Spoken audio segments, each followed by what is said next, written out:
guys, many of you have asked me, what if I actually want to start my own denim collection or my own fashion brand? So I'm going to show you a sneak peek, guys, of the actual production lines. As you guys can see here, it all starts here from the machines, from the iron of the denims, all the way through, guys, to the actual materials.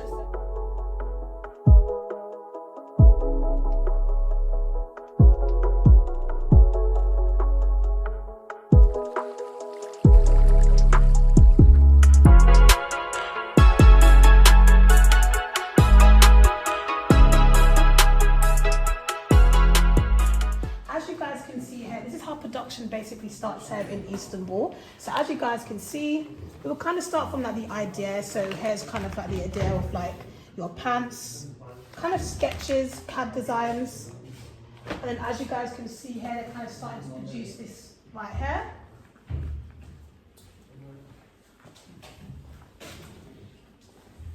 And then also, guys, I have the area where they're cutting. So again, as most people know, when you're looking for kind of like the material, they have different kind of materials. And it's just kind of how production kind of works here in Istanbul, kind of picking the fabric out for the actual, you know, line you're trying to do a collection. And then basically them cutting out those pieces of fabric. And then basically those kind of starting to create it from scratch. So as I mentioned before, guys, there of course are MOQs when it comes to doing custom orders. And I hope you guys kind of understand now why it's really important to kind of have MOQs, because as I mentioned, these are very big quantities of fabrics. And you can't just literally try and start with 5 or 10 or 15 pieces, because it's really essential to use all the fabric, because if not, you just ended up wasting it and put it in landfill. And just so you can see, guys, just how big this factory is, as you can see, they're starting here.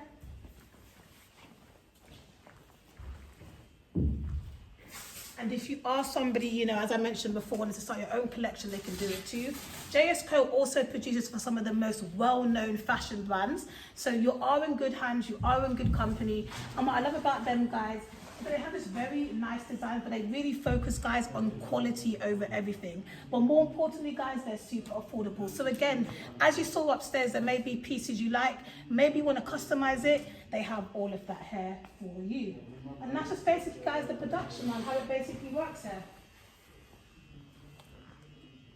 Now, giving you some more information, guys, about what happens when you want to kind of start your own fashion brand. So this is basically the sample station, guys. So if you have a sample, they tend to sketch it for you, and basically they'll create one piece. So let's say, for example, you want to start a denim line or like a denim jacket line. You send your sketch here, and then they'll basically create it.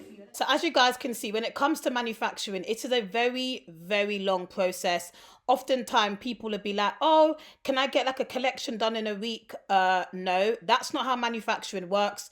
There are some manufacturers who can assist you with tech packs. For the most part, if you own a fashion brand or you're launching a fashion brand, you would already have a tech pack. So I own a modest fashion brand, guys, and I have a team of designers that will sketch my ideas and then we'll give it to the factory to start.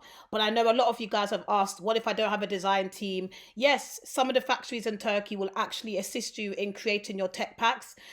But as you guys can see, the manufacturing process is not as straightforward as people think it is. It's not a thing of sending your items and they can design it for you by the week.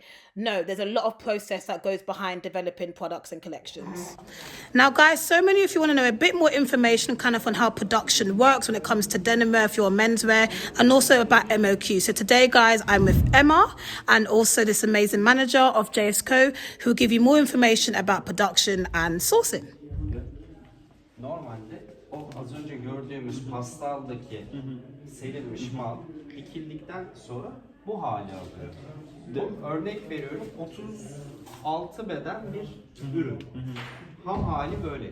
Yıkandıktan sonra ortalama %20 çektikten sonra tüketiciye ulaşacak. Evet. So basically, he's explaining to us the video that you show, the footage that you see earlier was the footage of this layering of all the parts. So then, what he explained to us was that the production footage that we saw just now is to create layers. And after they create the layers, they have these jeans that he showed. So you might think this is like extra large or like oversized ones. Yes. And actually, this is like 38. The one we saw. So was wow, 38. so that actual jean he just held up, guys, was actually a size 38. So guys, this is basically how the jeans look before the washing. So he basically explained to us, before the washing, this is basically 38. But Wow. after the washing and the procedure, It shrinks just becomes down. the jeans that like I'm wearing now. Right. And yeah, this is the production. And many people ask why you can't make like 10 pieces or 20 pieces Yes. of production. And I will ask to him now Thank you why so it's not much. possible. Neden 10 veya işte 20 serilik bir üretim yapmak mümkün değil? Şu yüzden biz entegre bir şirket olduğumuz için yaklaşık 100 tane örnek veriyorum. Dikiş makinemiz var. Since they are an integrated company, they have like 100 pieces of knitting equipment. with them. Okay. 10 tane tezgaha girdi mi peşine başka ürün sokamayacağından dolayı verimli bir üretim çıkmayacaktır.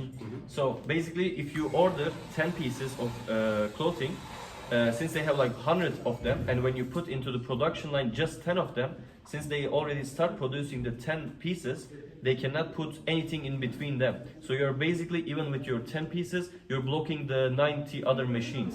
So that is the reason why you're not able to do the cutting. So that's why they have minimum quantity. So to reach the maximum efficiency and not distracted with 10 or 20 pieces of manufacturing, they can't do that. Okay, so as you guys know, because so many people wanted to know, you know, why is it that you can't start really small with small MOQs? But as I mentioned, guys, I've explained to you guys perfectly. Thank you so much. You're welcome. It's been amazing filming at the factory. Thank you, Emma. Thank you so much for showing me your items too. And as I mentioned, guys, if you are interested in purchasing wholesale from them or starting their production lines with them, guys, all the information will be in the description box below. Thank you so much. Thank you. Bye. Guys, this is basically how kind of like the wholesale industry works. So basically when you do place your order, they'll come to the depot, guys. For example, you get a jeans, here's the packet here, they'll box it all up for you guys and they'll get it sent to the cargo. So as you guys can see here, most of these items are all being sent to the cargo. I mean, guys, it doesn't get any better than that. I love their depot. And it's basically how kind of the wholesale and retail market works, guys, kind of how their series works. You have your regular pants, you have your slim fit pants, you have your leather belts. I mean, guys, they have hundreds and hundreds. But funnily enough, guys, something like this would basically sell out within a week. And that pretty much concludes this week's video, guys. I hope you found it really informative and you now have a well-rounded view of how the wholesale industry works in Istanbul, from wholesalers to production to the manufacturing and tech packs. Yes, the majority of wholesalers in Istanbul, they also own manufacturers and production hubs, so they can assist you. But of course, guys, as I mentioned, Jsco is one of the best menswear wholesalers in Istanbul. And of course, they have a separate factory. So if you are looking to launch a menswear brand or specializing in denimwear for men, I would highly recommend you to reach out to Jsco. Of course, their main focus is wholesale. But as I mentioned, the majority of wholesalers in Istanbul, they are more than welcome and happy to assist you in launching your collections. Although I wouldn't recommend you to do that always. But yes, some of them can actually help you if you're looking to produce bigger quantities. One thing you also need to know about manufacturing, guys, is work with manufacturers that specialize in your particular garment. So let's say, for example, you were looking to launch wedding wear or dresses. You wouldn't reach out to a menswear factory that specializes in denim wear because they're not focused on your particular product. It may sound like common sense, but you will be surprised how much foolish people are out there who you would think common sense. If I'm launching, let's say, a modest wear brand and I want satin dresses, I'm going to reach out to a factory that specializes in occasion wear and, you know, creating dresses for women. But no, there's going to be somebody that will reach out to like a Jsco and be like, hey, can you do my satin wear dresses for me? That's not how manufacturing works. And I will probably create another video just giving you guys a bit more inside tips on the manufacturing processes, because I think a lot of people, they just think they can find a random manufacturer and work with them. That's not how it works. But if you are a menswear brand, then reach out to Jsco, guys, especially when it comes to denim wear, because they are leaders in all things manufacturing, wholesale of menswear garments. Anyways, guys, have a lovely rest of the week, and I'll be back again next week with more exciting content. Take care.